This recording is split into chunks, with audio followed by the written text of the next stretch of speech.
Então, obrigado pessoal por terem hoje na nossa reunião de seminários. Hoje vamos ter um seminário do professor César, ele vem da Universidade Privada do Norte do Peru. E então ele falará hoje sobre interações colombianas em semicondutores no papel da dimensionalidade. Palavra com o senhor professor. Muito obrigado. Bom, obrigado, Jonas, pelo convite, obrigado aos organizadores. Na verdade, eu sou professor visitante na Universidade Federal de Santa Maria, né? E aí, nesses 3 meses, vou trabalhar em colaboração com o professor Maziel e convidou para fazer esse seminário que, na realidade, procura focar um pouco ao que eu tenho feito ao longo dos anos, basicamente com as interações colombianas em sistemas semicondutores. Então, quero só falar um pouquinho de mim. Eu fiz mestrado e doutorado na Universidade Federal do ABC. O projeto de pesquisa desenvolvido foi basicamente em excitações coletivas em nanoestruturas de grafeno. Logo fui fazer pós-doutorado na Universidade Estadual Paulista e ali mudei um pouco de fazer modelos, basicamente, hamiltonianos modelados, a usar a teoria de primeiros princípios, o que é conhecido como teoria funcional da densidade. E nesse particular, fui estudar propriedades ópticas e tentando aplicar elas em dispositivos fotovoltaicos, né? Como aproveitar essas propriedades para propor dispositivos fotovoltaicos. Tudo foi me levando a interações de muitos corpos. Logo, um pós-doutorado na Itália, aqui eu vou falar muito de interações, mas essas interações podem ser de diversos tipos no material, no cristal. Alguma delas que tem muito a ver com a temperatura é a interação elétron-fônon. E isso foi o que eu fiz lá na Itália, e de novo, né, estudar esses efeitos do acoplamento elétron-fônon e, em particular, do exciton-fônon, né? Essas partículas eu vou tentar hoje, as partículas que podemos chamar, eu vou tentar hoje de trazer de uma maneira muito fundamental e intuitiva para a gente entender o papel que eles têm nos semicondutores. Bem, nesse período, basicamente, foi um período muito bom, um período fora, a mensagem que eu posso trazer para você é que essas teorias muito bem consolidadas conseguem descrever bem o que se encontra experimentalmente, em particular efeitos anômalos. Essas teorias conseguem descrever. Então, isso foi uma das coisas que a gente fez com colaboração com experimentais. Mas bem, eu sou peruano. Embora eu passei no Brasil quase 10 anos desde o mestrado e logo eu voltei para o Peru, sempre é bom descrever um pouco do meu país. Tipicamente, quando eu estou em um outro país, me falam, o Peru é Machu Picchu, mas não é bem assim. A gente tem, igual que o Brasil, não é o mesmo número de estados, mas a gente tem 24 departamentos, a gente não chama de estados. E é bem interessante para vocês um pouco a distribuição geográfica do Peru. Temos essa parte do litoral, que não é um litoral bonito como o de vocês, que tem floresta, é um litoral de um deserto. Então, pode imaginar, é um deserto e ali tem litoral. Então, dificilmente tem muita vegetação. E tem essa parte aqui central, que é a parte da Cordilheira dos Andes. Ali já estamos falando de alturas de 3.000 metros para cima, né? E tem essa outra parte daqui que é floresta, é a floresta amazônica, similar à brasileira. Então, ali temos florestas. Machu Picchu fica do lado da cordilheira, por detrás da cordilheira e frente à floresta. Então, isso gera realmente, quando a primeira vez que eu fui para lá, você fica no meio, assim, quando você está indo pelo trem, fica entre a cordilheira dos Andes, frio pra caramba, e aqui um mato verde bem bonito. A gente tem muita coisa, na realidade tem até 2 Machu Picchu lá, um é chamado de Machu Picchu mais conhecido, e tem outro, que vocês podem ver, mas ficam em lugares diferentes. Isso não é muito divulgado, mas não me lembro o nome agora, mas tem duas regiões, depois vocês podem procurar pela internet. Segundo Machu Picchu do Peru, e aí tem uma região próxima, mas não é bem no Cusco, é uma fronteira entre Cusco e Apurímac, que é outro departamento. Mas é basicamente esse o Peru. Eu não estou dentro desse mapa. Lima fica aqui na região sul. Eu estou em Lima, que é basicamente esse litoral que eu falei que é um deserto, mas Lima é a capital do Peru, então deixa de ser assim. E é uma cidade mais desenvolvida do Peru, provavelmente 11 milhões de pessoas morando lá. E temos essa vista privilegiada, diferente, eu sempre falo diferente do Brasil, porque aqui é flat, né? Vocês têm essa vista para o litoral flat, a gente tem essa caída aqui que é diferente. Tem muito brasileiro morando nessa região, gosta muito. Quando eu vou para lá, sempre escuto português. Tá? E outras coisas que para quem gosta de comida, né?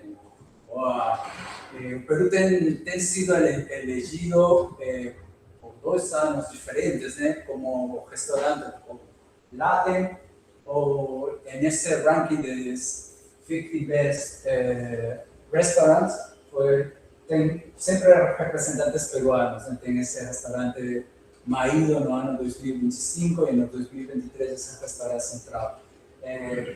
A história é que você vai para lá e você tem uma experiência, não é basicamente sempre que vou comer, é uma experiência, você paga uma quantidade bastante salgada e você vai ter uma experiência por um tour, não somente da apresentação dos pratos, mas também conhecer um pouco da história de como eles vão te levando por estações, onde estação de batatas, né? E aí te apresentam diferentes batatas, te vão contando um pouco da história, eles vão trabalhando as pessoas com os cheiros, os aromas das coisas que estão ali. E bem, tem essa experiência, né, nesses restaurantes. Uma coisa que se vocês visitaram alguma vez. Bem, vamos para a parte de pesquisa. Eu tenho os colaboradores, ou as universidades com quem colaboro no Brasil, atualmente são a UFT da Unesp, em São Paulo, o professor Alexandre Rocha, com a UFF da Federal Fluminense, o professor Pedro Venezuela e o Rodrigo Amorim. Da UFES, Espírito Santo, com o professor Wanderlan Scopeu, na Roma, com o professor Andrea Marini, que é basicamente o principal desenvolvedor de um código ab initio chamado IAM. É um código bastante usado, né? E Jonas Maciel, agora um novo colaborador, que esperamos que essa estadia aqui seja bastante produtiva e permita fazer esse link entre a matéria condensada e a informação quântica. E é basicamente isso. Como a minha área de expertise é a matéria condensada, não necessariamente todo mundo conhece o que é isso. Se bem é certo, pode ter sido feita a disciplina na graduação, na pós-graduação. Muitas vezes, só falar desse termo, as pessoas ficam confundidas. Eu gosto sempre de dizer que a matéria condensada é basicamente estudar a matéria que está composta de muitas partículas. É isso, é uma definição simples. Porque não é igual ter um fenômeno que emerge pela interação de umas quantas partículas, quanto um fenômeno que tem muitas delas interagindo de formas diferentes. De fato, quando elas interagem de uma maneira bem particular, fenômenos diferentes, não esperados acontecem. Alguns deles, por exemplo, a supercondutividade, os condensados de Bose-Einstein, ou alguns fenômenos magnéticos são observáveis que se originam por esse tipo de interações que se encontram em um determinado material. Então é isso, basicamente, olhar para uma única partícula e olhar para o coletivo vai gerar fenômenos bem diferentes, né? E uma das coisas que fazemos, e por isso que não é tão, a matéria condensada pode se juntar com muitas outras áreas, é porque enquanto a matéria condensada vai estudar esses fenômenos de muitas interações, sempre vai fazer ela desde um ponto de vista microscópico, ou seja, você vai medir observáveis, você vai estudar essas interações microscopicamente e pode fazer a conexão com o mundo microscópico, quer dizer, o que os experimentais conseguem enxergar, conseguem medir, através da mecânica estatística. Então, temos todas elas, na matéria condensada, basicamente todas elas podem se juntar e dar origem a explicações ou permite também ver observáveis experimentais, né? Então, existe um tipo de interação, até esse momento eu não falei, simplesmente falei de material, mas o que acontece quando esse material se arranja de maneira periódica? Um arranjo que é sempre igual ao longo do espaço. A gente chama de um cristal, né? É interessante ver que eles também geram nesse arranjo simétrico ou periódico. Existem essas interações, e essas interações podem levar, ou definitivamente gera a teoria de bandas, né? E a teoria de bandas, em resumo, é levar o fenômeno das interações nesse espaço periódico real para um espaço que a gente chama de espaço recíproco, um espaço de fases, que é basicamente um espaço onde você mede a energia como um momento associado a uma transferência, né? Pode ser transferência de momento basicamente por energias cinéticas ou transferência de momento pela interação de duas partículas. Então, esse espaço de fase caracteriza um sistema de matéria condensada e gera três conceitos que eu quero já deixar claro aqui, porque eu vou usar ao longo dessa apresentação. O primeiro é as bandas. Temos, quando os elétrons preenchem a população desses elétrons, estão totalmente preenchidas, pares, a gente chama de banda de valência. E tem uma outra banda onde, eventualmente, esses elétrons que estão aqui preenchidos, estáveis, ligados, por alguma excitação externa, pulam, recebem energia e pulam para um nível superior. Esse nível superior a gente chama de banda de condução. Então, e no meio deles, tipicamente num semicondutor ou um isolante, você tem uma região que não tem nada, que a gente chama de região proibida ou banda. Então, são esses três conceitos que eu vou usar muito na minha linguagem. Então, vamos falar de bandas de valência, bandas de condução e banda. E é basicamente isso que eu queria estabelecer como início para falar um pouco desses trabalhos, das interações colombianas nesses sistemas. Bem, o primeiro com essa técnica de Many Body Perturbation Theory, que é abordar o problema da interação, mas de uma maneira perturbativa, vocês podem escrever interações excitônicas. Que é um excitón? É basicamente um par elétron-buraco que estão ligados, e esses efeitos, como eu vou mostrar em frente, são bastante relevantes nos sistemas quando vocês estão diminuindo a dimensionalidade, de 3D para 2D, de 2D para 1D, de 1D para 0D. Tudo isso aqui tem a ver com as interações. Como eu falei, nesses sistemas, as partículas vêm interagindo. Então, primeiro, temos elétrons que podem interagir.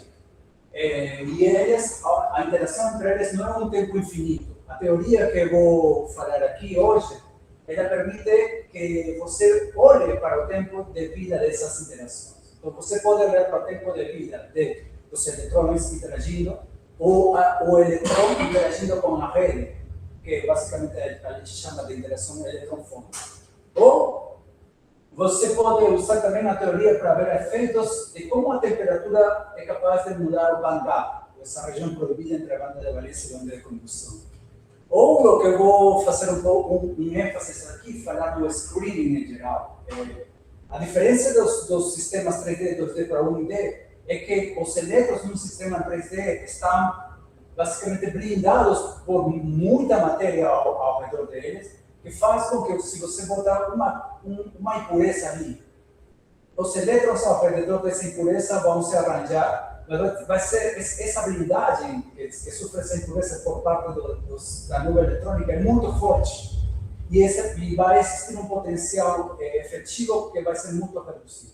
Mas pensa que agora você vai tirando essas capas de material acima e embaixo, e é como que você deixar a impureza e não tem nada acima, não tem nada abaixo.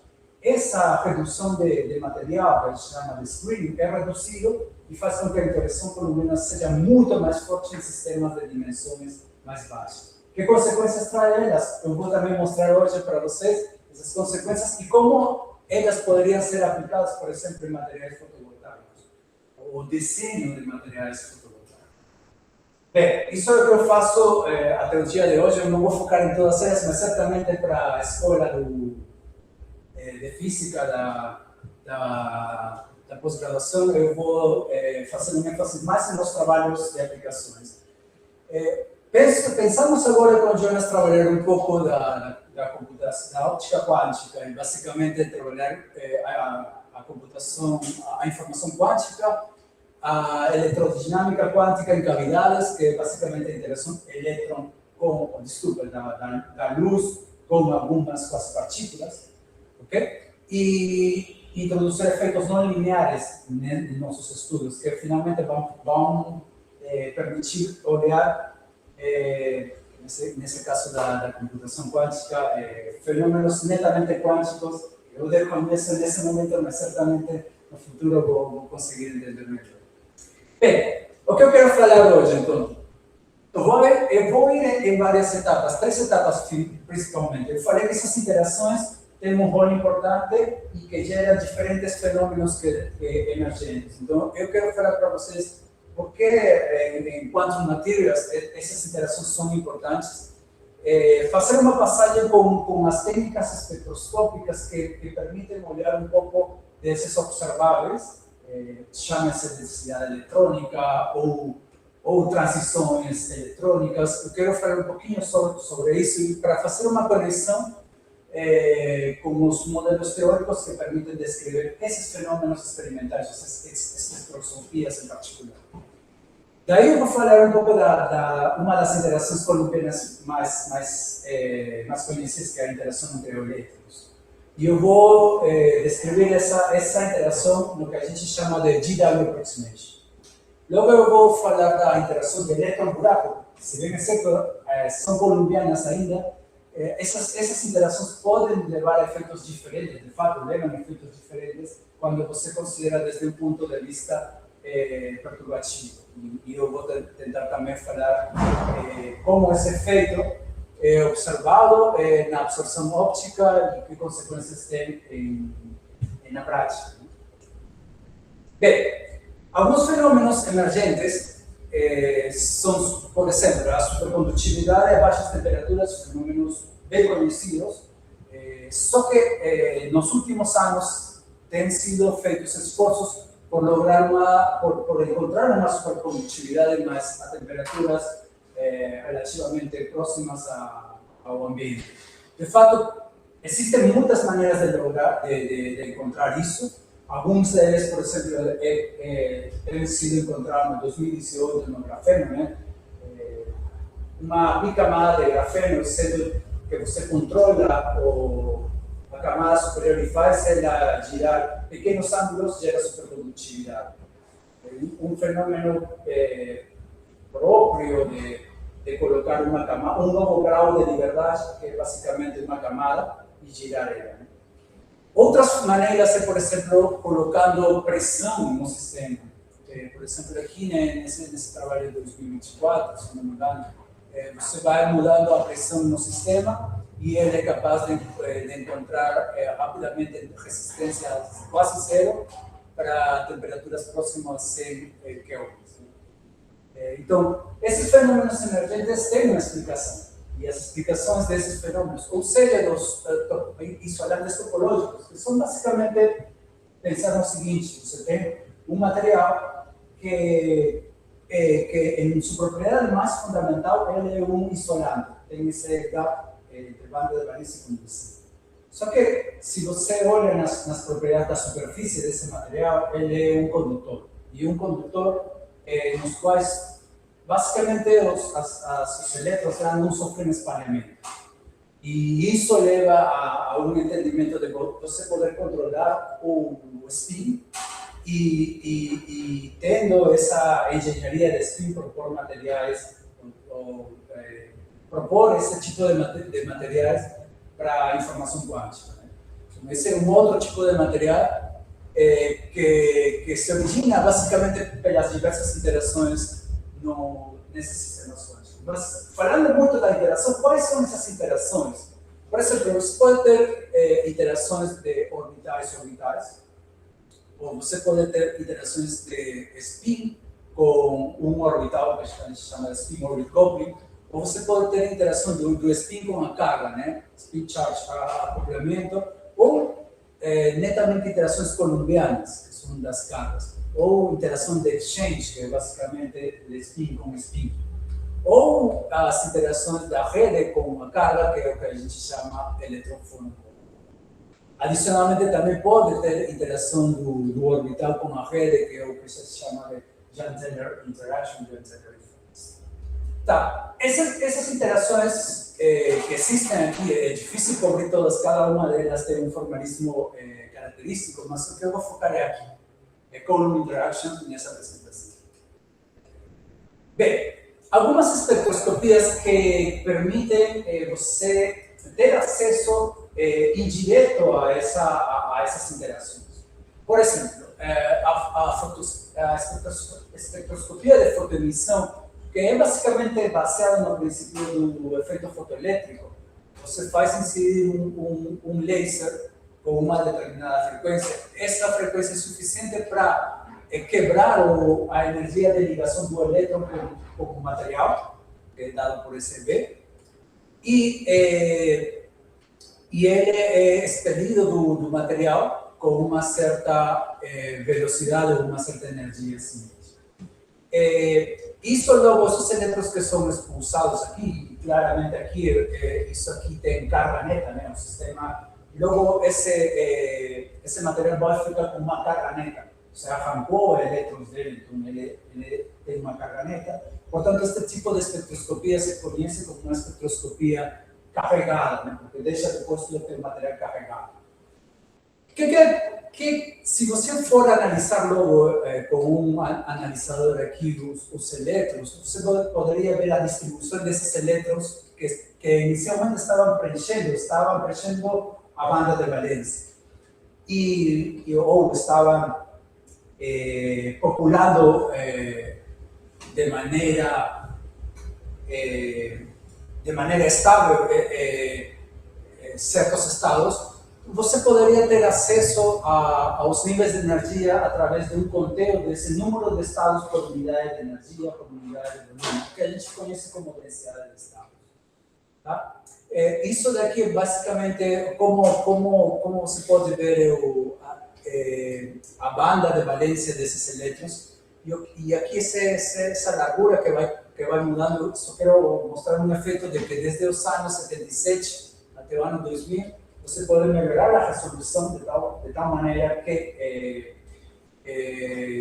você consegue resolver melhor a localização dessa população nessas bandas. Né?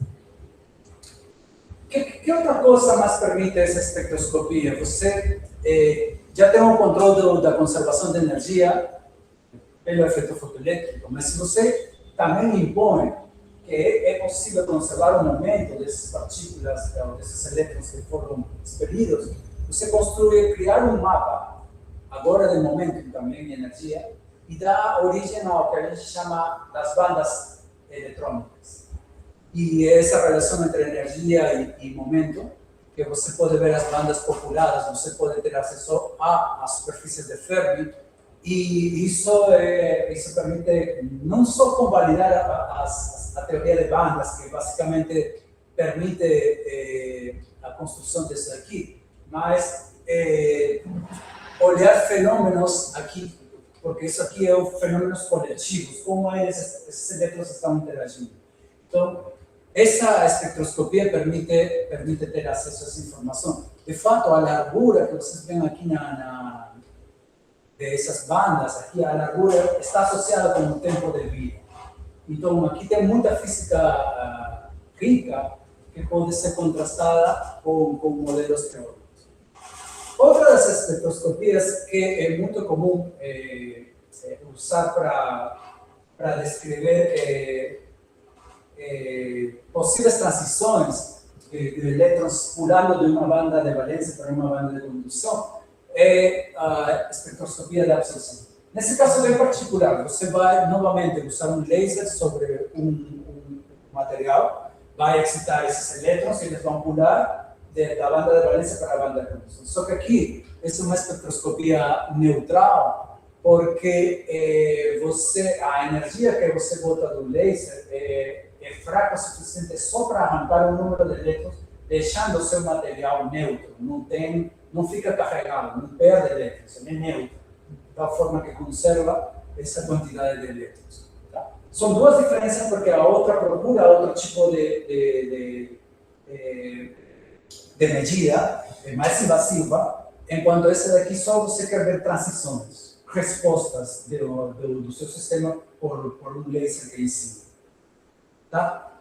E o que aprendemos numa espectroscopia de absorção? Basicamente, ela te dá uma função-resposta que a gente chama de constante elétrica, e ela é basicamente, em alguns sistemas, por exemplo, esse aqui é um óxido, ela é isso de dióxido, Cooper dioxide, ela te dá esses níveis de energia, e esses níveis são o equivalente aos níveis de energia de um átomo de hidrogênio, né? São os estados excitados. E nesse caso em particular dá para ver eles certinhos, não todos os materiais têm níveis de energia bem definidos, mas esse aqui é um claro exemplo do que você pode acessar com uma espectroscopia de absorção. Pode obter o coeficiente de absorção do material, e basicamente são essas duas grandezas as que você pode extrair, e pode ter acesso aos binding energies também, conhecendo, isso já tem a ver com não só conhecer as excitações, mas também informação adicional por modelos matemáticos que eu vou contar aqui. Bem, então, a mensagem aqui é o seguinte: para eu ver essas interações columbianas, ou para ver os efeitos de como eles interagem, eu preciso de uma espectroscopia. Mas nessa espectroscopia, basicamente o que eu boto é uma perturbação. O laser é uma perturbação, seja ela muito forte, de tal forma que carrega no sistema, invasiva, ou seja ela bem fraca, como na absorção, que ele deixa neutra e só permite ver transições. Qualquer desses regimes, você precisa de uma perturbação. Nesse momento, o sistema vai excitar, o material excita, os elétrons, ou todas as partículas existentes excitam, e como logo de um certo tempo, ela vai respondendo no tempo, e você logo é capaz de ver essa resposta através de um analisador ou de algum outro mecanismo.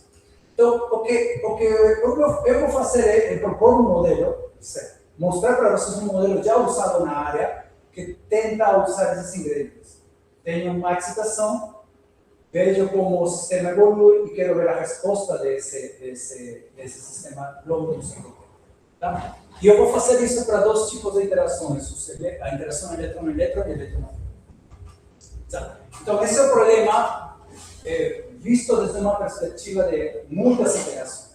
O hamiltoniano que a gente basicamente sempre considera na mecânica quântica é um hamiltoniano de uma partícula independente. Vamos pensar que essa pessoa sentada numa estação, e tem um outro termo que é a interação com muitas outras partículas, ou a interação desse cara com muitas outras pessoas. Claramente essa interação, ou a física que vem por causa desse termo daqui, vai ser totalmente diferente daquela que tinha eles sozinhos. Eles sozinhos interatuando com outros. Praticamente não tem efeito. Mas quando isso aqui acontece, já que a física traz nova informação, que a gente não consiga lidar em princípio, mas tem métodos para poder lidar com esse problema de partículas interagentes. O primeiro é o mais conhecido como Density Functional Theory, que tem o seguinte ingrediente. Basicamente considera o sistema que interage como partículas não interagentes, tá? E deixa ele considerar ou ser descrito por um hamiltoniano deste tipo, que tem alguns componentes. Tem esse potencial externo, que é o potencial do núcleo, né? O núcleo, nesse caso, pode se comportar como uma fonte externa, né? Que você está descrevendo elétrons. tem esse potencial de Hartree, que é basicamente o potencial atrativo clássico, repulsivo clássico de elétrons. 1 dividido por E, a gente conhece do eletromagnetismo. E tem esse XC, que é o potencial de exchange e correlação. Esse ingrediente é um ingrediente netamente quântico. Só que na teoria de funcionalidade de densidade, a nossa ignorância dessa informação está carregada ali. E basicamente a gente entra com ele como um parâmetro que a gente conhece certos limites e através desse input você vai fazer um processo autoconsistente até achar um valor convergido da grandeza de interesse. Qual é a grandeza de interesse? A densidade eletrônica. Tá? Nessa teoria, o que a gente vê é a densidade eletrônica. E tem esse ponto de que considera que as partículas não interagem. Mas é uma teoria bem sucedida. Embora tenha essa aproximação crua, ela é bem sucedida para descrever muitas propriedades elásticas, energéticas dos materiais. Mas quando você olha para essa grandeza que eu falei, banda, ela tem certas limitações, que é própria desse desconhecimento desse cara. E de alguma maneira de desconsiderar essas interações na maneira que foi proposto. Dito isso, então, como podemos melhorar isso? De fato, existem muitas formas de melhorar o formalismo de Kohn-Sham, que é basicamente isso. Mas eu vou tratar o problema de uma forma perturbativa, sem considerando as interações, só que as interações vão ser fracas. Mas para isso, basicamente o que a gente precisa ver é uma interação colombiana e o efeito que vai ter num caso muito simples. Considere que o sistema inicial tinha um número de elétrons e de pronto você ou arranca algum deles, deixando ali uma impureza, uma região com carga positiva, ou você introduz uma impureza que tem uma certa carga. Naturalmente, como interação colombiana, essa impureza que você colocou ali, se é da carga oposta dos elétrons, vai atrair elétrons e vai formar o que a gente chama de screen. Essa impureza vai ter uma população eletrônica na vizinhança e vai blindar-se. E o que acontece com o potencial, então? Se esse aqui era o potencial relativo a esse cara sem a impureza, quando você joga essa impureza, o potencial de interação basicamente decai. E é o que a gente chama de potencial blindado, né? O screen potential.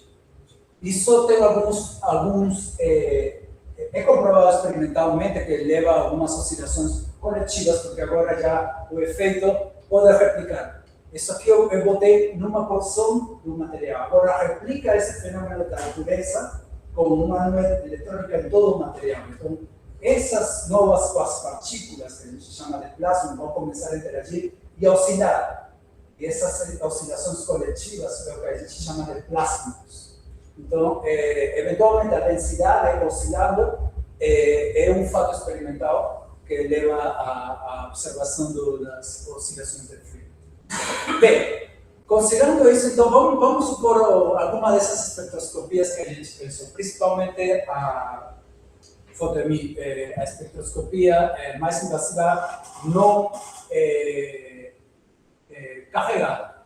Tá? Então, entra um laser, eventualmente um elétron é removido do material, tá? Deixando uma carga positiva. Isso daqui, dado que já não está no equilíbrio, tem que relaxar de alguma maneira, tem que achar um novo arranjo. E nesse processo de se arranjar de uma maneira mais estável, as partículas, os elétrons vão se polarizando. Tá? Vão se acumulando novamente até polarizar uma região.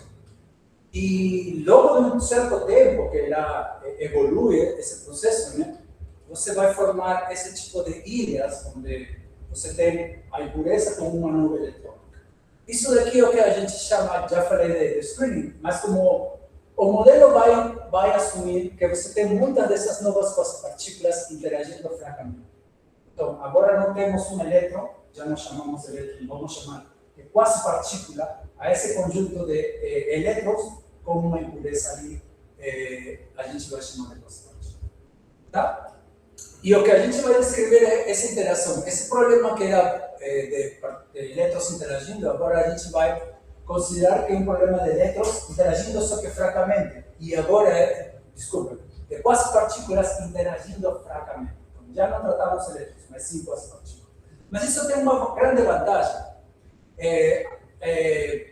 porque como elas agora, essas quase partículas agora estão interagindo, então, como eu falei, coletivamente elas já vão ter uma frequência de oscilação.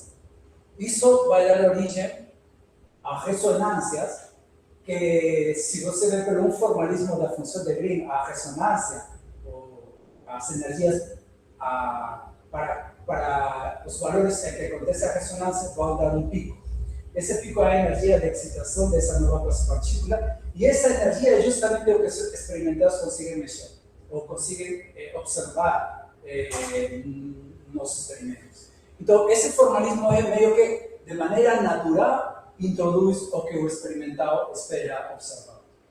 Outra coisa da teoria é que, como agora você tem uma função de Green, naturalmente, o que na teoria de Kohn chama o tempo de vida é infinito, porque são energias reais. Aqui, as energias têm uma parte real e têm uma parte imaginária. Isso é próprio de uma função de Green, vai trazer essa informação.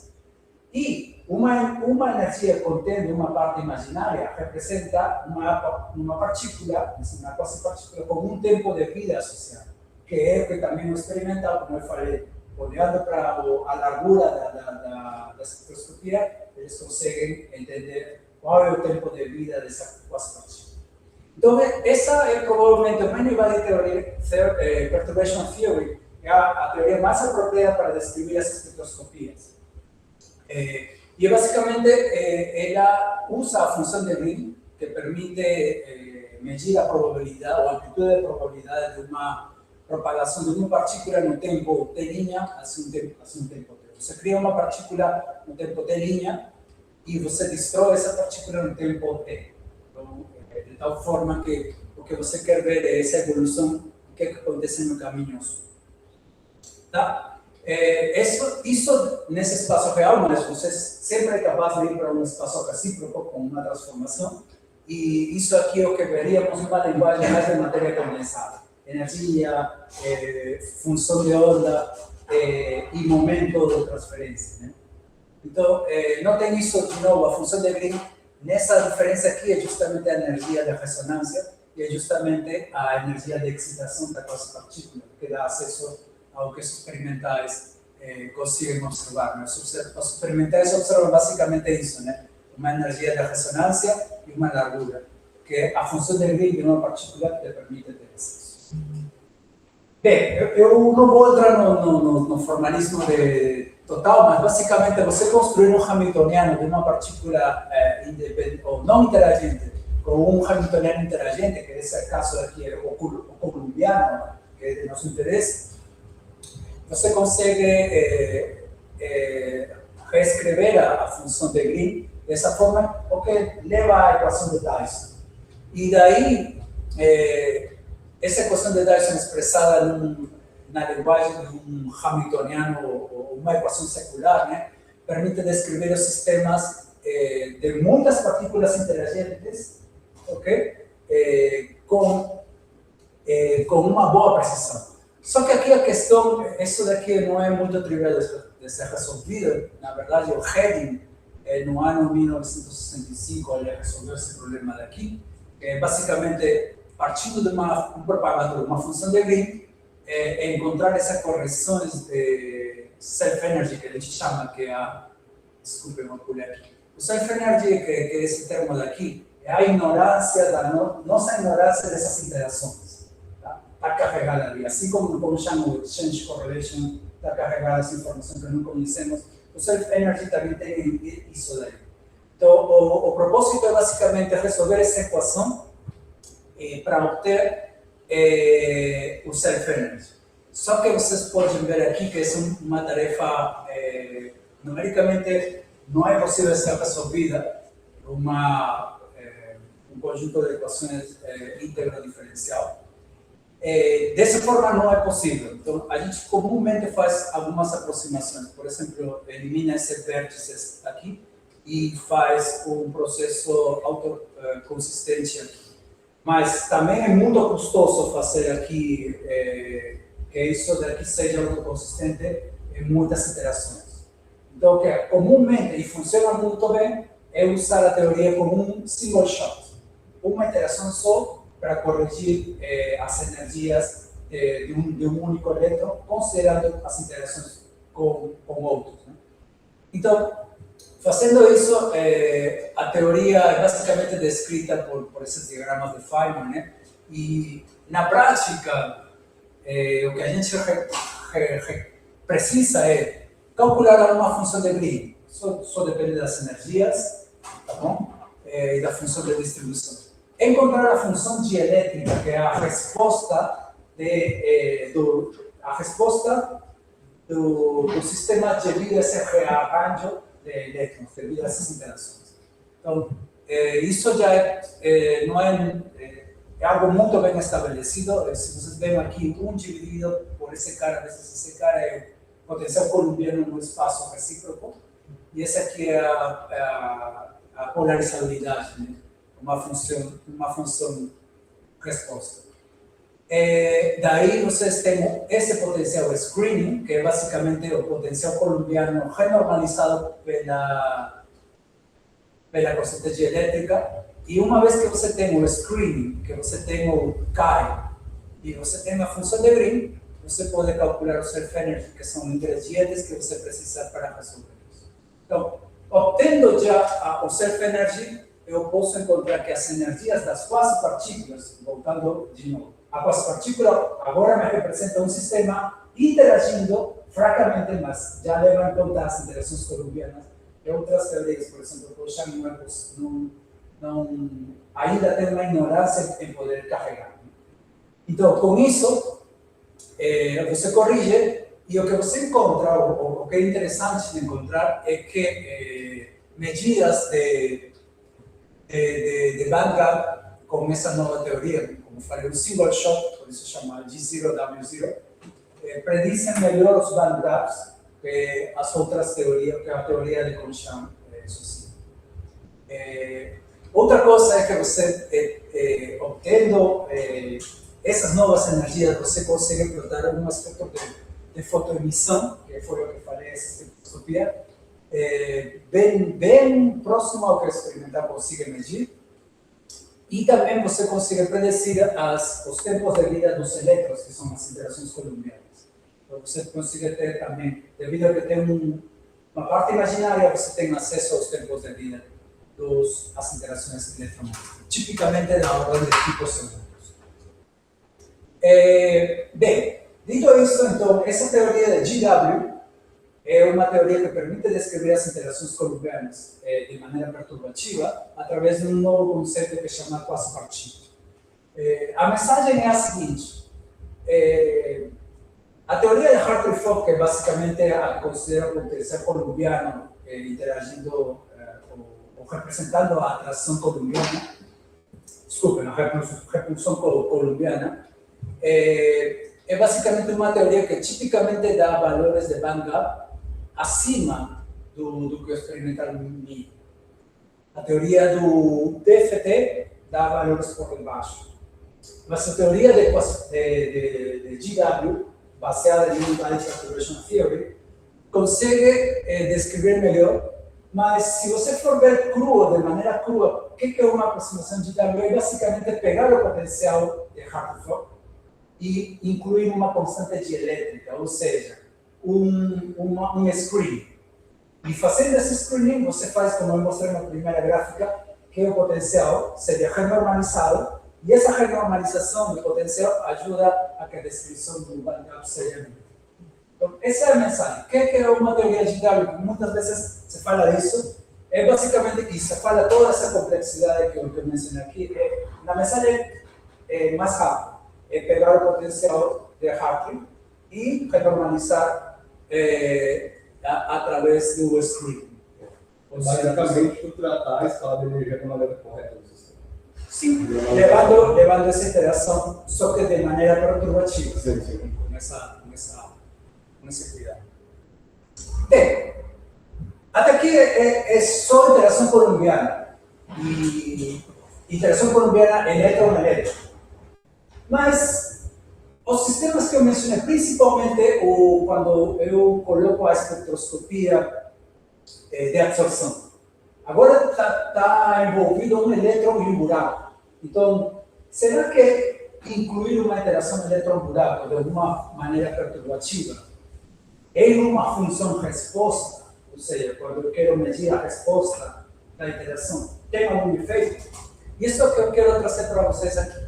Quero analisar essa interação de maneira perturbativa novamente e ver como muda a resposta dielétrica, né? A resposta de ter essa perturbação quando esses efeitos são incluídos. Então, isso é o que eu vou procurar. Isso está bem estabelecido. De fato, Stephen Lewis, nos anos finais dos 80, ele e o orientador dele no tempo, que fugiu o nome, né? Estabeleceram a teoria daqui. E basicamente de novo, uma teoria perturbativa que permite descrever muito bem, incluindo esses efeitos, você consegue observar o que o experimental consegue também observar como funciona a resposta. Tá? Então, esses efeitos são muito mais representativos quando a dimensão do material vai diminuindo. E isso é algo que eu quero mostrar aqui. Então, a função resposta constante dielétrica se define dessa forma. Basicamente, aqui um delta, onde você vai ter, quando essa energia, essa diferença de energia dessas bandas é exatamente igual à excitação, você vai ter um pico, uma excitação. Tá? Então, você tem que ver um espectro de muitos picos, basicamente. E essa parte daqui é uma interação da luz com a matéria, que é o dipolo. Tá? Então, esse aqui representa um dipolo e esse aqui representa a energia de excitação, o impulso na energia de excitação. Basicamente, você tem um comportamento desse tipo. Quando você não tem interação, tá? Você não está levando em conta a interação, a luz arranca um elétron, esse elétron pula para essa banda e esse buraco fica. Só que eles não têm nenhum tipo de correlação, não tem interação nenhuma. Isso é o que tipicamente nos livros textos aparece, né? E isso aqui a gente chama de non-interacting picture, ou single particle interaction. Né? Então, são signos isolados, você leva em conta a interação, que existe um pulo, mas de fato o elétron e o buraco não interagem. Mas quando você leva em conta a interação, agora sim, esse elétron e esse buraco, quer dizer, o laser arrancou um elétron, esse elétron pulou, esse elétron pulou, deixou um buraco, e aqui eles estão interagindo colombianamente, tem uma atração. Tá? É claro, existe uma energia de ligação associada a esse núcleo. Essa energia de ligação a gente chama de binding energy, exciton binding energy. Então, quando forma esse par elétron-buraco, uma nova partícula chamada exciton, que tem uma energia de ligação própria. Tá? Bem, os excitons têm sido tratados desde a época de Wagner, basicamente olhar com que você tem um buraco e você tem uma distribuição eletrônica na vizinhança. Você pode usar um modelo efetivo, a princípio, para descrever a física do excito. Tá? Só que, dependendo do material, do sistema, esse excito pode localizar a carga em regiões pequenas, próximas a distâncias atômicas, ou pode distribuir a densidade eletrônica em regiões estendidas. Tá? Então, vai depender muito, e isso é que a gente conhece como um Bannerman exciton, quando esse exciton tem um raio que é muito maior a separação dos átomos no material. E tem um Fresnel exciton, que são esse tipo de exciton, na qual a carga se distribui em distâncias próximas à separação interatômica. Tá? O modelo é basicamente resolver como o éxito de um par elétron-buraco lembra muito a um átomo de hidrogênio, carga positiva, carga negativa, e então um modelo bastante sucedido para descrever éxitos é o Banner-Mott Equation, que é basicamente resolver a equação de Schrödinger e encontrar os níveis de energia. Então isso aqui é um problema de graduação típico que você encontra em mecânica quântica, e é basicamente isso que representa a energia de ligação de síntese. Aqui tem um ponto bem importante. A solução quando no vácuo, quando essa constante daqui é 1, é basicamente a massa efetiva, a massa reduzida dividida pelo nível que você está vendo. Mas se você agora leva em conta essa resposta, esse epsilon, que é a constante elétrica, que é a resposta do material que depende da dimensionalidade, então você vai mudar muito a física da energia de ligação. Por isso que o screening termina sendo muito importante na descrição dos éxitos. Tá? Bem, por um lado eu posso resolver o problema, eu posso predecir algumas grandezas em base a essa energia, ou em base a esse modelo.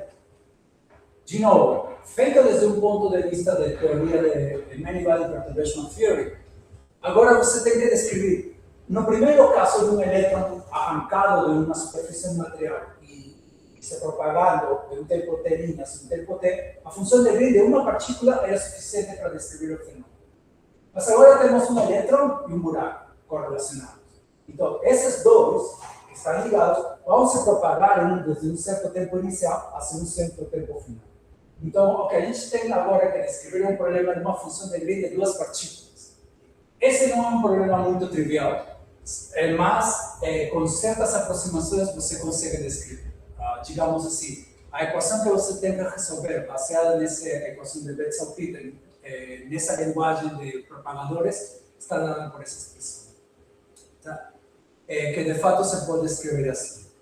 Aqui o ponto é, esse é o propagador de duas partículas, tá? É aquele que carrega a informação que a gente quer. E aqui tem esses propagadores L0, que é o propagador de uma partícula, e tem esses termos acá, que são os que finalmente vão receber um tipo de aproximação para poder ser resolvido. A primeira aproximação é basicamente que considera que esse self-energy é o mesmo self-energy da teoria prévia, de GW. Então, tem essa forma, e aí você consegue reescrever. E a segunda é que esse W, que reduz essa expressão daqui, é estático. Quer dizer, não carrega efeitos de memória, ele não é frequency dependent, netamente estático. É uma aproximação crua, mas funciona bem. Tem outros modelos que já modificam isso daqui, mas a teoria convencional assume que o screening é estático. Tá? Com isso, você consegue encontrar o propagador e, como se fez no primeiro caso, esse propagador consegue escrever numa linguagem de espaço recíproco, né? Para encontrar um Hamiltoniano efetivo, e finalmente, encontrando o Hamiltoniano efetivo, você encontra autofunção e autovetor do éxito.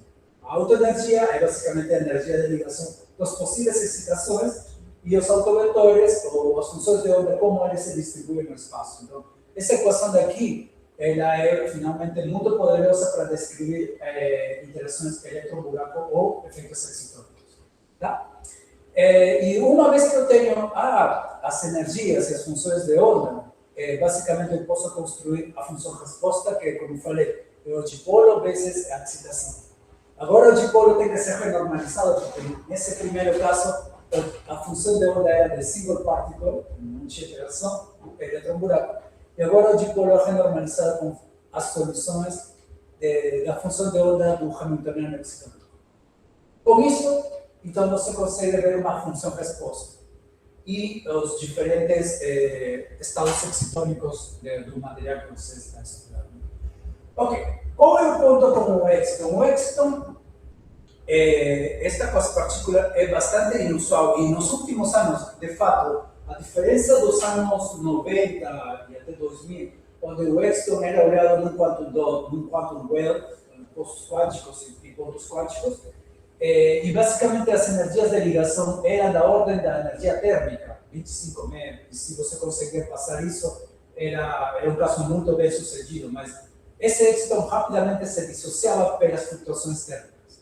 Então, depois que chega o grafeno, que a gente consegue ter um material 2D, tudo isso muda. O paradigma do êxito muda e existem materiais hoje que o binding energy, a energia de ligação desse êxito, é da ordem de 300, 400 mil-electronvolts, 0,4. Estamos falando 10 vezes maior que a ordem da flutuação térmica. Né? Então, são muito mais robustos e têm muitas mais aplicações. Isso levou a que o pessoal, desde que apareceu, se bem o material, os transition metal nickel collagenase são materiais que existem e têm sido caracterizados desde os anos 70. Quando eles chegam a fazer folhas desses materiais, eles conseguem ver esses efeitos excitônicos e conseguem também, nos últimos anos, ver que esses éxitos não é só um elétron e um buraco interagindo. Tem diversidades de éxitos e é isso que hoje, depois dos anos 2008, 2010, a gente já consegue falar de outros tipos de éxitos. Por exemplo, bi-éxitos, que você já não só tem um par de elétrons, dois pares de elétrons buraco interagindo.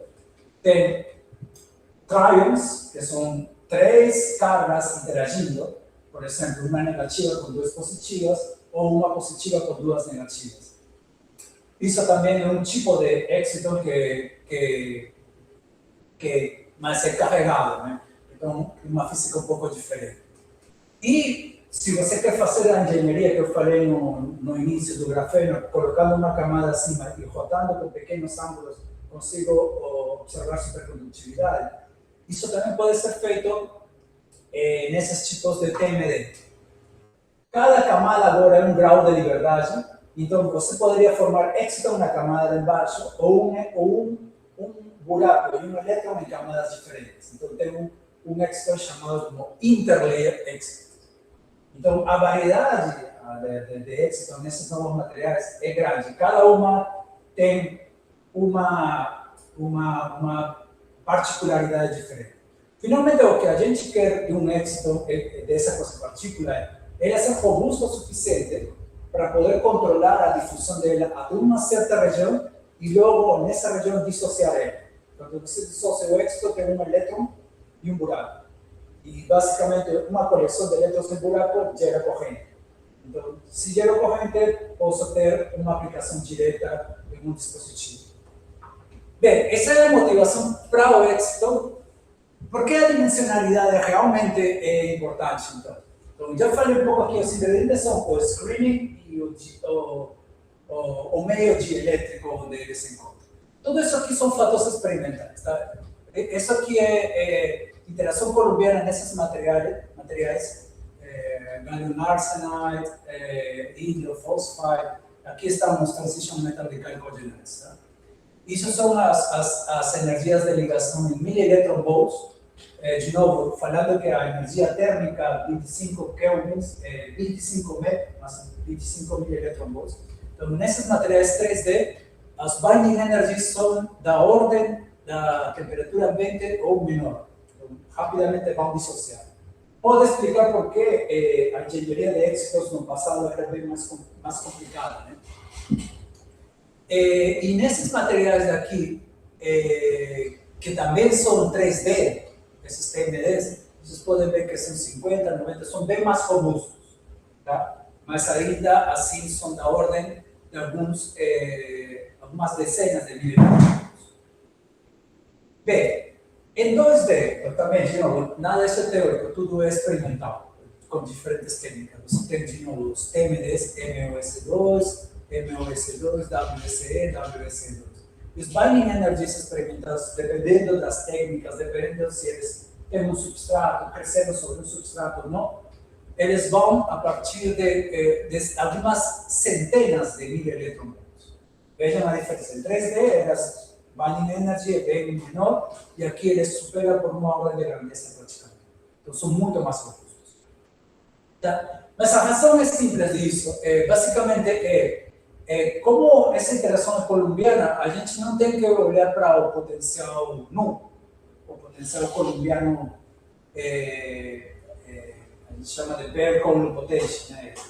A gente agora tem que ver como tem uma região aqui preenchida de nuvem eletrônica, você tem que ver realmente uma renormalização do potencial colombiano. E esse potencial colombiano é chamado potencial screening potential, que é basicamente essa renormalização. Veja o ponto, por que esse binding energy, só olhando aqui, por que esse binding energy termina sendo muito maior em nanoestruturas de dimensionalidade menor. Esse cara, por exemplo, no silício, a constante dielétrica é mais ou menos 11.2 número que sem dimensões. Né? Então, aqui você vai renormalizar o potencial por um fator 10. Tá? Então, vai cair, a potencial colombiana cai de fato em um fator 10. Isso em 3D. Se você for para 2D, já não tem a constante dielétrica que mide basicamente o meio onde ele se encontra, na polarização nesse meio. Então, você já não tem muito material acima, já diminuiu. Então, essa polarização também diminui. Se, por exemplo, no silício era 11 aqui, então, no material 2D, tipicamente isso aqui pode cair para 3, 4. Então, já a renormalização, que inicialmente era de 10, agora só cai para a metade. Então, é um potencial colombiano mais forte comparado com o 3D. Então, isso leva a que finalmente o binding energy seja maior. Tá? E se eu reduzo ainda mais a interação de 2D para 1D, então a interação é basicamente num fio, e, portanto, os binding energies para estruturas unidimensionais é da ordem de 1 a 2 elétrons. Extremamente fortes. E aí vem o ponto, né? Como eu olhasse, estamos propondo o estudo de um material 1D, uma nanofita, baseado em que o binding energy dele é bastante robusto. Mas essa é a explicação, digamos, em função do potencial colombiano. Bem, até esse ponto aqui, como estou... Acho que... Tá bom? Bem, então, isso já é para ir fechando basicamente a minha contribuição. Até esse ponto eu só peguei as teorias bem consolidadas de teoria da perturbação e mostrei para vocês os efeitos que essas interações, usando um formalismo perturbativo, realmente têm em um determinado sistema e como eles podem melhorar a descrição convencional que a gente tem. Mas, existe uma maneira, por exemplo, para um estudante que não tenha que entrar nessa complexidade da função de Green para ver o efeito de screening, vamos falar para um estudante de graduação poder ver esse efeito. De fato, eu fiz um trabalho só pensando nesse público-alvo, um estudante de graduação querendo entender o fenômeno de screening, baseado apenas em eletromagnetismo. Tá? Então, é isso daí o que eu quero passar aqui para vocês. E é basicamente considerar o que eu falei. Então, vocês têm inicialmente um material, vocês tiram aí ou colocam uma impureza, tem um rearranjo das cargas e das densidades. Então, você poderia escrever, em princípio, que a densidade eletrônica aqui é dada como a densidade gerada pela impureza mais a densidade induzida, a densidade que se induz na vizinhança dessa impureza. Então, tá. Você pode pegar as leis de Gauss do eletromagnetismo, né? E impor que o regime no qual você vai estudar a interação seja um regime linear, tá bom? E baseado nisso, basicamente, num regime linear, o campo elétrico e o D estão relacionados pela constante G. Com esses ingredientes que foram os mesmos que eu mencionei, o screening é o potencial colombiano renormalizado pela constante G. Então, com esses ingredientes, o meu objetivo, então, é calcular a função resposta, esse aqui, no espaço de Fourier, no espaço Q, tá? E uma vez que eu obtenho esse aqui, eu deveria ser capaz de encontrar essa relação daqui, encontrar o potencial, não da impureza, mas esse potencial renormalizado, que tem esse tipo, que é o potencial screening, né, o potencial do meu interesse. Então, resolver a equação de Poisson, entendendo que o potencial da impureza é um potencial pontual, tá? Um potencial pontual, e o potencial induzido é dado por esse gradiente de polarização. Apenas com esses dois ingredientes, e considerando um sistema 3D inicialmente, deixa eu ver aqui, jogando esses caras aqui, fazendo a matemática, que não é muito complicada, você pode chegar aqui, esse potencial 2, que é o potencial screen, está dado por essa relação. Só que se você vê no regime linear, bem, você pode chamar desse cara aqui um epsilon efetivo. Então, o que você tem é que o potencial 3D blindado é igual ao potencial colombiano 4π epsilon dividido por Q quadrado, pero nu, dividido por esse fator renormalizado, que é justamente a expressão do GW, lembra? W igual ao potencial dividido por epsilon, que é exatamente isso. Então, de fato, a mensagem é isso. Com esse modelo simples, você consegue ver que o potencial blindado é o potencial colombiano convencional, renormalizado pela constante elétrica. Então, o que teria que ver é basicamente isso, né? O verde é o vermelho e o screen, o blindado, é um fator, nesse caso do silício, 10 vezes menor. É isso, o que a gente estava discutindo. Então, essa é uma forma de ver o quanto a blindagem, ou de fato as interações colombianas, tem um efeito no potencial. E esse potencial então, vai ter um efeito em qualquer ligação entre um elétron e um buraco que é o X. Então, o próximo passo nisso seria, beleza, eu sei que eu posso construir um potencial colombiano renormalizado pela constante elétrica. Então, será que eu posso usar esse novo potencial para resolver a equação de Schrödinger e melhorar meu modelo efetivo de átomo de hidrogênio? E de fato é isso. Você pega a equação de Schrödinger, também conhecida como Banner-Mott, e ao invés de colocar aqui o V convencional, você bota CW, então você resolve, encontra as energias, e o que é interessante é que o modelo de experimento com screening é muito mais próximo das medidas experimentais. O que é esperado, e isso aqui não é novidade, né? Em 3D, isso está nos livros textos e a gente conhece. O novo é ir para 2D. Também não é uma coisa que eu tenha explorado de fato, dando os créditos. Em 2011, Cudasso, da CNR de Itália, ele propôs um modelo que também se remonta nos anos 70 por uns russos, Kelvich, principalmente, que teve um modelo. Então, isso aqui não é novidade nesse sentido, estou dando os créditos, mas seguindo essa matemática, você chega nesse potencial de novo, potencial screening é dado por esse, e vou seguir o mesmo. Se o potencial Coulomb, de Coulomb nu é dado por essa expressão daqui, isso já é conhecido também, então esse cara deveria ser o epsilon, tá? E sendo que esse cara é o epsilon, então eu poderia plotar esse epsilon em função do Q, e eu encontro que ele é linear só nessa região. E essa aproximação linear é muito poderosa em primeiros princípios, porque só você usando um epsilon fenomenológico, você já pode incluir efeitos excitóricos, sem a complexidade de passar pelo GW, por renormalizar tudo isso que eu já falei. Só usando um modelo efetivo, incluindo nas suas contas, você já tem acesso aos efeitos excitóricos. Só que numa região apenas para uns momentos muito pequenos, né? Porque só ali acontece a linha. E de novo, o que esperaríamos com o potencial colombiano renormalizado? O vermelho é o potencial nu e o azul é o potencial screen. De novo, se reduz, só que aqui é interessante. Ele, no limite de R muito grande, ele é exatamente igual ao potencial colombiano. Acontece mais rápido isso aqui com respeito ao 3D. O 3D é, claro, bem no infinito eles vão ser iguais.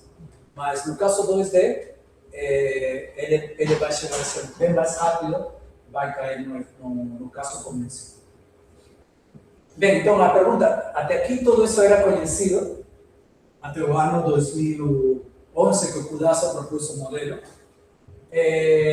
E, de novo, isso aqui já foi feito por Christian Teixeira.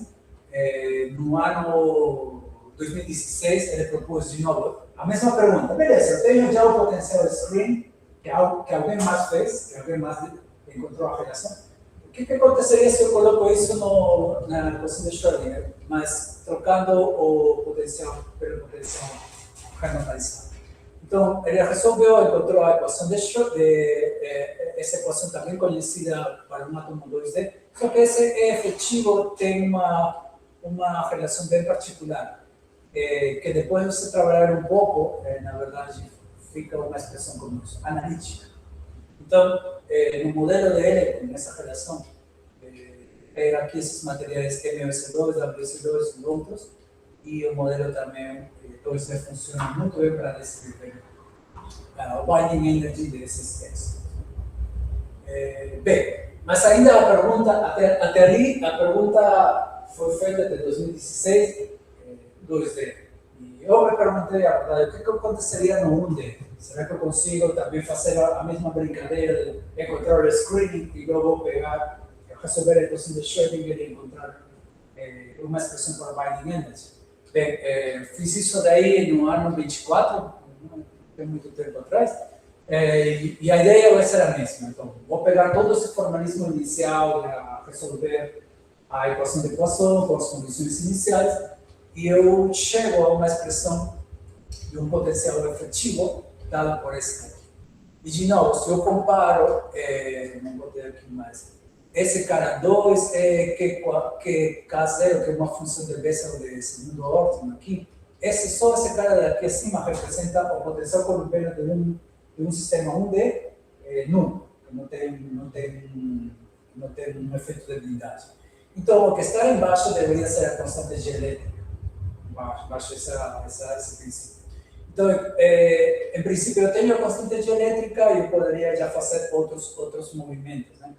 Mas antes de ir para isso, o primeiro que interessou foi colocar o potencial colombiano, né? Esse daqui, já escrito aqui é potencial, não é potencial, desculpa, aqui é potencial e aqui é energia potencial, já multiplicado pela carga. Então aí ele vira. E aí, plotando aqui é interessante, porque como vocês viram no caso 2D e 3D, o screening basicamente tem que decair e logo no infinito eles devem ser iguais. Aqui acontece uma região onde o potencial screen é maior que o potencial zero. E isso é meio contraintuitivo, mas o screening teria que diminuir isso, né? Mas existem algumas condições aqui, que realmente eu fui analisar como é que se comporta a densidade de carga mudando a largura das fitas, SL. Então, ali eu consegui ver que, de fato, esse efeito ele era independente do L. E que não só foi observado, eu observei na fita, senão também foi previamente visto em nanotubos de carbono. De um trabalho, acho que esse trabalho aqui é do Rodrigo Capaz. Mas eles também observavam esse anti-screening region, que é meio contraintuitivo, mas existe a explicação de que para certos valores de R existe uma repulsão supercolumbiana em Hens melhorada, que está associada basicamente aqui às possíveis comportamentos desse caseiro aqui, que tem sido visto experimentalmente. Eu, na verdade, não. Quando a gente fez o trabalho, eu não tinha muita ideia, mas os caras têm evidência experimental, pelo menos em nanotubos de carbono, que existe essa interação supercolumbiana. O que ela pode trazer, ainda não entendi muito bem, eles só descrevem o fenômeno, mas não antecipam o que essa nova física inesperada poderia significar. Mas isso foi encontrado e logo vem, de novo, se eu tenho a constante G elétrica, então em princípio eu posso fazer esse plot da constante G elétrica em função do Q. E aqui tem duas coisas. Isso aqui foi um modelo. Então, eu pensei assim, beleza, agora eu uso os primeiros princípios. E aqui já chego a usar GW, mais a equação de Betz-Salpeter, tudo isso junto, que é muito custoso. E aí eu comparei um modelinho com o que se obtém na SUB de primeiros princípios. Então, de novo, para essa região de que é muito pequena, ele se comporta com esse logaritmo aqui, de fato, no limite que é igual a zero, isso vai para um logaritmo aqui, e dessa forma aqui. E com isso você pode extrair um parâmetro que até esse momento é livre. Então, o modelo, infelizmente, te deixa com esse alfa sem conhecer. Então, qual é a sacada? Eu não conheço alfa, então alfa é qualquer parâmetro. Tá? Os primeiros princípios te permitem obter quem é esse alfa. Então, juntando o modelo efetivo com o cálculo de primeiros princípios, eu consigo extrair como um fitting esse valor de alfa. Tendo esse alfa, então eu já tenho todo esse cara aqui, porque ele é a largura típica e que é o momento, então, isso, o momento de que, né? Então, tendo alfa, em princípio, eu tenho aberto as portas para modelar qualquer sistema excitônico em um meio. Então, de novo, juntando primeiros princípios com o modelo, fui capaz de obter o quê? Desculpem, o alfa. E tendo o alfa, então, agora sim, pego a equação de Schrödinger 1D, onde o potencial convencional é renormalizado por esse W. Só que o W tem essa expressão que não é tratável analiticamente. Então, mas vejam que o W precisa do alfa aqui, apenas o alfa e a largura. Então, como alfa já tive de primeiros princípios e o L é a largura característica, então eu resolvo isso aqui numericamente e isso aqui é o resultado do cálculo. Você tem o binding energy calculado por primeiros princípios e o binding energy calculado com a equação de Schrödinger apenas obtido com esse alfa. Vocês veem quase um perfect match para isso. Para diferentes fitas, na verdade, tem aqui S3P, verde, azul e roxo aqui, eles indicam diferentes bordas dessas fitas. Essas fitas podem ter diferentes bordas. Cada uma delas eu escolhi diferentes bordas. Esses que estão em laranja não são de grafeno, são de outro material. Se não me engano, o boron nitride, fitas de boron nitride. E tentei, na verdade, são custosos esses cálculos, mas tentei fazer para muitos, mas para obter o alfa, né? O alfa é o que eu preciso. E em todas elas deu um perfect match. Então, se eu tenho já o binding energy, então, em princípio, eu tenho a função do onda do X. E tendo a função do onda do X, eu não sei como ele se localiza. Eu tenho o raio meio, consigo medir o raio meio, eu tenho essa distribuição do X. Quantos nanômetros ele se estende? Será que ele se estende por... a carga se estende por dimensões consideráveis? É um Barnier Exciton? É um Frankel Exciton? Sabe isso que eu falei disso? Então, com isso aqui vocês podem ver que, dependendo do estado fundamental, ele é basicamente da ordem de 10 angstroms, e os outros vão aumentando para 20. O terceiro estado excital já se estende muito mais, quase 100 angstroms.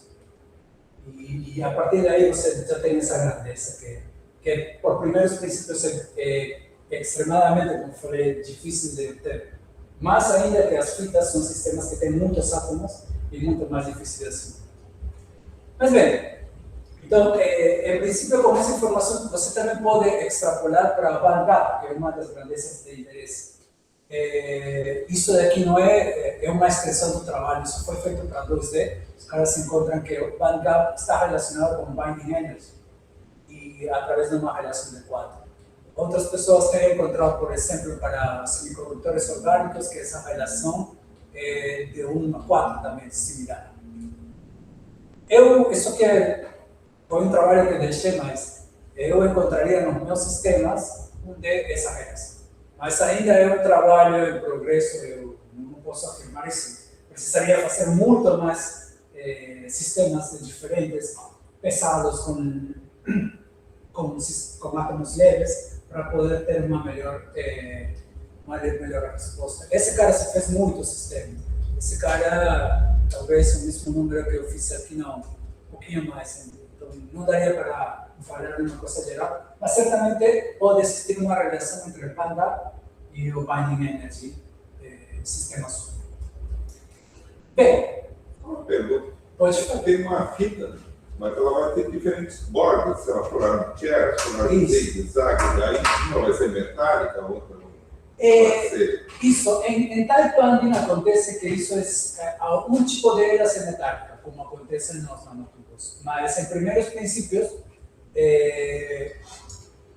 na verdade, quase todas elas, enquanto a largura não seja muito grande, ela ainda tem um gap pequenininho, mas ainda tem um gap. Então, como você pode ver aqui, eu tratei esse P, se eu não me engano, eu fui até 14, é isso. Esse P indica esses números daqui, 14. Então é uma fita não muito larga, só tem 14 átomos de larga. Mas a outra pergunta é, se ela tiver for zigue-zague a borda, for armchair, o bandgap é bem diferente. Isso. Aqui eu tratei só armchair. Só armchair. Só armchair com diferente borda. Isso, essa é a classe. Porque zigue-zague, aí se tem metalicidade e tem um problema maior, que o bandgap não acontece no ponto de alta simetria. Acontece em regiões um pouco mais diferentes. Então, eu não quis entrar nisso, por isso eu falei, não dá para generalizar isso. De que existe uma relação, é verdade, mas ainda não consigo eu falar em geral. Eu diria que teria uma prova de zigue-zague da armchair. É verdade. Mas bem, então, a mensagem que eu quero falar para vocês é que o Many Body Perturbation Theory é basicamente um formalismo nesses dias bastante útil para descrever elétron e electron-hole interaction, que é o formalismo GW, ou a aproximação GW, é a versão renormalizada da teoria de Hartree-Fock, a versão screen do Hartree-Fock, que as interações colombianas são uma das mensagens mais importantes. Ela é amplificada conforme você reduz a dimensionalidade. Certamente para vocês esse efeito. Então, daqui em frente você pode pensar, comparado com o que eu conhecia em 3D, quando eu falo de 1D rapidamente, todas as grandezas, binding energy, interação, resposta óptica, elas vão ser amplificadas. Por isso já dá uma ideia de que sistema solar, quando eu procuro uma determinada interação, uma determinada resposta.